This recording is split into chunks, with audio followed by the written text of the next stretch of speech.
I was in Gaza this year.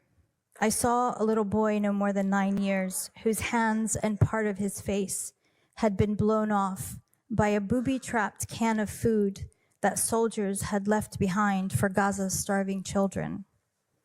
I later learned that they also had left poisoned food for people in Shujaiya.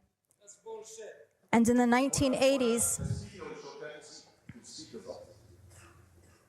And in the 1980s and 90s, Israeli soldiers had left booby-trapped toys in southern Lebanon that exploded when excited children picked them up.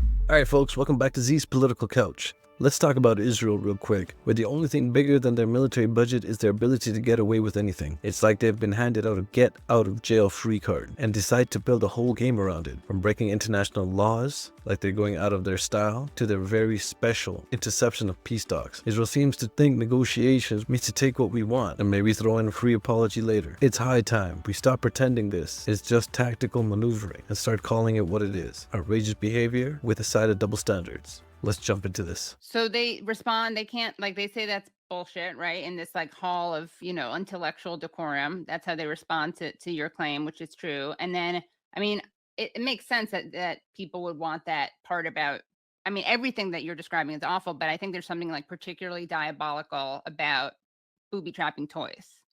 Because it's like so targeting children. You're right, because it's literally intended for children. So Right. why else would you booby trap toys? You actually, speaking of casualties, and that's also horrendous what you saw in Gaza. I mean, I can't imagine that. But you are a scientist yourself, and you did, before the Lancet did, you were actually looking at casualties and the death count. Can you talk about how you did that and what you found? So one of the things that was really clear to me when I was in Gaza is how the underestimation of the death toll. Like I recognized that right away, because I saw a lot of people who were dying from chronic conditions because they didn't have any medication. And of course, none of those people were being counted among the martyrs. No people who were, especially children, the ones who were coming in with severe malnutrition and some of whom died, none of them were being counted as martyrs. The only people being counted as martyrs were people who had died by direct fire.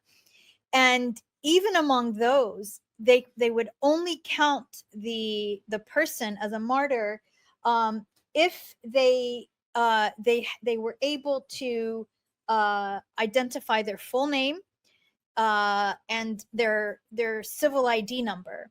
And so some people, even people who were killed by direct fire, if they came in and that information was not available, they didn't get counted.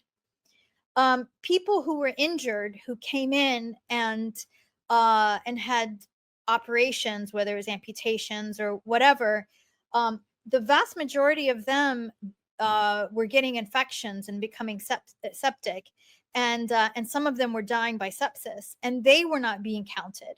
So a lot of people died post-op from infections because there's no antibiotics and there's no the hospitals are so depleted. So I recognized right away that the massive undercount. And when I was doing the interview for the Al Jazeera documentary that came out on Gaza war crimes, I mentioned in one of my answers, this never made it into the final film, but I said something. I think I said something like, when this is all said and done, I think we're going to find that at least 300,000 Palestinians had been killed. Now, this was months ago. And I just remember the shock on the interviewer's face. It was Richard Sanders from Al Jazeera's investigative unit. And he asked me, he said, "You mean death and injuries?" I said, "No, death." And he just looked shocked. And so I was like, you know what? People aren't believing this. I need to show it. And so I did a study. And it was published in the Electronic Intifada. And basically, I mean, it's not difficult to come up with these with estimates of death tolls, because we had there's a known mortality and morbidity mortality rates for specific chronic conditions if left untreated, right? There's a percentage of mortality in certain conditions. So we know that. And we also know the number of people who had these chronic conditions. We also know the number of people who were missing. There are an estimate. That data is there. We have a precise count of people who met the conditions that I mentioned before, who were killed by direct fire, were identified by name, and so forth. And also, one can estimate quite easily the death from the indirect deaths, and I go through all of that, and I do it very scientifically, and I referenced the relevant literature and scientific literature. And so the final estimate that I came up with, this was back, I forget when, it's months ago now, but the final estimate was a range within a certain margin of error. It was 194,000 to 514,000 plus. And that, that included direct and indirect murder by Israel. That's like a quarter of the population on the upper end of that. And of course, nobody, Wow. nobody paid me any mind until 10 days later, the Lancet journal, one of the most prestigious medical journals, published a short sort of estimate. I think it was around 186,000. And actually, the first time I saw it was messaged to me by Richard Sanders, who I think didn't believe me during the interview. He messaged me, and so that coincided with the lower end of the range that I had come up with, and yeah, and I still think that's a massive underestimation. Actually, the 186,000. I think it's far more than that. It's just horror upon horror, but knowing that that more people are dying in part because they don't have the fuel to lift the collapsed buildings is just, another level of horror. As is Israel not letting in anesthesia as like a record number, a record ratio, record percentage of children are undergoing amputations. And a lot of people, you can die from shock too. And so the pain can be so severe that it sends you into like a fatal shock. And that's happened to a lot of people who just,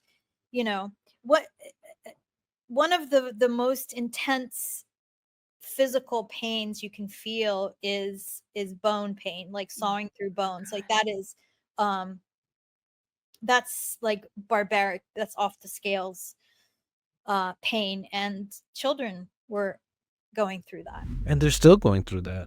The situation in Gaza is an absolute catastrophe that Israel seems to be manipulating to cover up its atrocities. And the double standards at play are staggering. First, let's call out the blatant lies and deception. Israel claims it's engaging in defensive actions, but the reality is far more sinister. The deliberate targeting of civilians, including the booby trap of toys for children, and not just a violation of international law, it's a war crime, plain and simple. These actions speak volumes about the scale of Israel's manipulation and the extent to which they will go to protect the narrative even at the cost of innocent lives. Then there's the death tolls, which Israel has constantly downplayed and the international community has largely ignored. According to the estimates of experts who have risked their lives to gather data, the true scale of deaths in Gaza could be anywhere from 194,000 to 514,000, an unfathomable number that's conveniently dismissed. Israel has been underreporting these figures, and the world has turned a blind eye to the full extent of the suffering, especially for those who die not from direct strikes, but from preventable conditions like malnutrition, infections, and lack of medical care. These are not just deaths of collateral damage, these are deliberate attacks, negligence, exacerbated by Israel's refusal to allow humanitarian aid or fuel into Gaza. Let's not forget the horrific stories of children undergoing amputation without anesthesia, a barbaric level of cruelty that shatters any illusion of self-defense. In the end, what we're witnessing is Israel's continuing to manipulate the narrative, obscuring the truth and lying to the world while its forces commit atrocities. This isn't about security, it's about control and maintaining a narrative that suits their interests, no matter the cost to human life. So as we unpack all this on Z's Political Couch, we'll keep shining a light on these double standards and hold Israel accountable for its actions. There's no room for ambiguity here. When you're pushing propaganda while committing war crimes, the truth demands to be heard. Stay tuned, because the conversation is just getting started. Don't forget to like, share, and subscribe. Remember, in a world full of spin, staying awake is the only way to see the truth. Catch you in the next one.